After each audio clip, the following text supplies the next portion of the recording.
pengurus organisasi profesi, mitra, Direktorat Kursus dan Pelatihan yang kami banggakan. Puji dan syukur kita panjatkan kehadirat Allah Subhanahu wa Ta'ala, Tuhan Yang Maha Esa. Pada kesempatan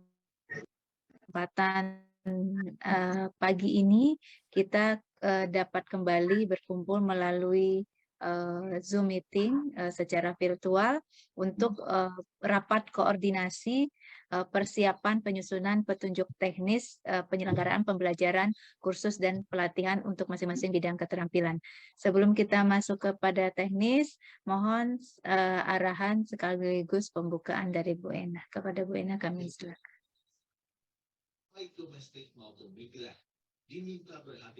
Ya, terima kasih Bu Fitri. Bismillahirrahmanirrahim.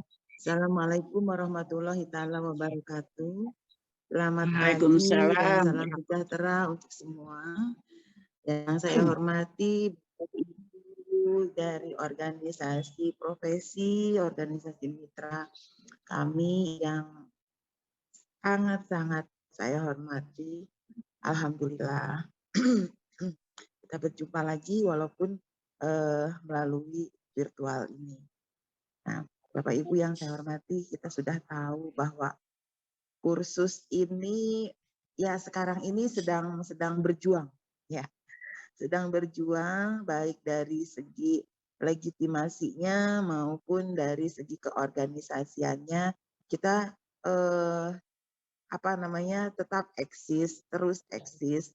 Karena memang kita sudah ada dan kita sudah berkiprah dan dibutuhkan oleh masyarakat. Nah, ini yang menjadi titik tolak kita.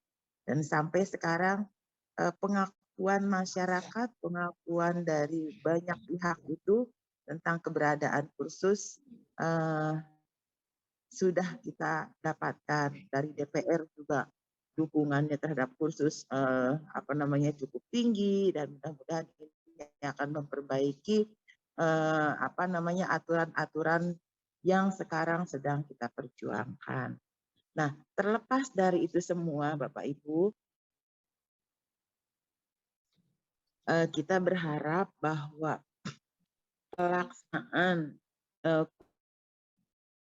benar-benar mengacu kepada pelaksanaan yang seharusnya seperti apa. Artinya, karena kita memiliki kekhasan dari setiap keterampilan yang dikelola oleh Bapak Ibu, tidak mungkin lembaganya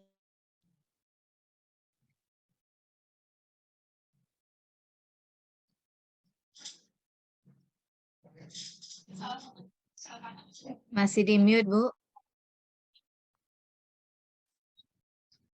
Bu Enah di mikrofonnya dibuka. Ya, sempat terputus ya. Nah, jadi karena pelaksanaan pembelajaran setiap keterampilan itu berbeda, walaupun outputnya sama, yakni membekali para peserta didik kita memiliki kompetensi kerja, memiliki kompetensi di bidang afektifnya yang baik, akan tetapi pada proses pembelajarannya masing-masing keterampilan itu berbeda. Nah, oleh karena itu, tentu saja lembaga yang harus melaksanakan, lembaga dalam hal ini LKP. LKP yang menyelenggarakan masing-masing keterampilan ini pun memiliki ciri khas yang berbeda. Tidak mungkin lembaga kursus tata rias rambut sama dengan lembaga kursus C dan sebaliknya. Nah, oleh karena itu kami berharap bahwa kekhasan ini kita kembali wujudkan dalam bentuk tulisan. Sebenarnya seperti apa sih yang kita harapkan sebuah lembaga, sebuah LKP yang mengelola keterampilan tertentu sesuai dengan yang Bapak Ibu bidangi. Misalnya untuk tata rias pengantin, LKP yang menyelenggarakan tata rias pengantin itu harusnya seperti apa? Lembaganya bagaimana? Sarananya seperti apa? Kemudian instrukturnya, prasyaratnya seperti apa? Supaya nanti ini menjadi acuan kepada lembaga-lembaga lain yang akan terbentuk, yang akan mendapatkan, yang mengajukan izin operasional melaksanakan kursus pengantin, mengikuti arah yang Bapak Ibu kehendaki. Kenapa demikian? Karena kita tidak ingin menyelenggarakan kursus pelatihan hanya sekedar namanya saja, akan tetapi prosesnya tidak sesuai dengan yang seharusnya. Nah, proses inilah yang akan mendorong kualitas para peserta didik kita memiliki kemampuan atau kompetensi yang nantinya sesuai dengan kompetensi yang ditetapkan pada SKL kita, dan akhirnya akan lulus memiliki sertifikat kompetensi yang kita harapkan. Nah, kemudian sertifikat kompetensi ini karena memang semuanya sudah kita siapkan sesuai dengan kebutuhan real di lapangan, insya Allah lulusan-lulusan kita ini memang sesuai dengan kebutuhan real di lapangan. Jadi tidak ada lagi lulus kursus hanya sekedar lulusan tetapi dinyatakan kemampuannya, kompetensinya sudah menjadi out of date. Nah, itu yang kami harapkan. Saya sendiri mungkin karena saya termasuk belum lama di sini, saya sendiri lihat acuan untuk mengelola lembaga kursus dan pelatihan yang real itu seperti apa sih? Kalau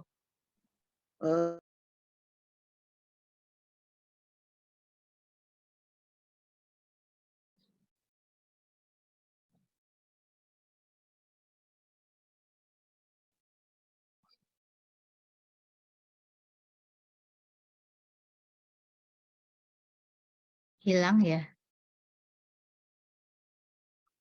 Mental. Oke.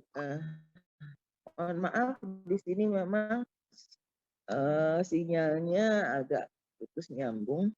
Nah, selama ini saya sendiri belum melihat masing-masing bidang keterampilan yang kita kelola selama ini, jika akan diterapkan, akan dilaksanakan oleh LKP, sebaiknya prasyarat LKP-nya itu seperti apa? LKP yang akan menyelenggarakan tata kecantikan rambut seperti apa? Dari instrukturnya, dari pembelajarannya, dari alat yang harus dimilikinya, kemudian otomotif seperti apa, dan lain-lain seperti apa. Nah, yang tahu persis tentang kebutuhan kondisi real, kondisi real lembaga penyelenggara kursus ini tentu saja Bapak Ibu, karena ini terkait dengan keprofesionalisasian nanti para lulusan yang dihasilkan dari lembaga kursus itu sendiri. Nah, oleh karena itu, dengan sangat hormat kami mohon kesediaan Bapak Ibu untuk menuangkan gagasannya sesuai dengan kebutuhan dan pengalaman real Bapak Ibu ketika mengelola keterampilan yang Bapak Ibu kelola sekarang ini. Jadi kita berharap siapapun yang ikut pelatihan di LKP tersebut, hasilnya adalah mereka menjadi orang-orang yang semi profesional, karena mereka belum terjun ke dunia kerjanya. Ketika ya terjun menjadi profesional di bidangnya masing-masing.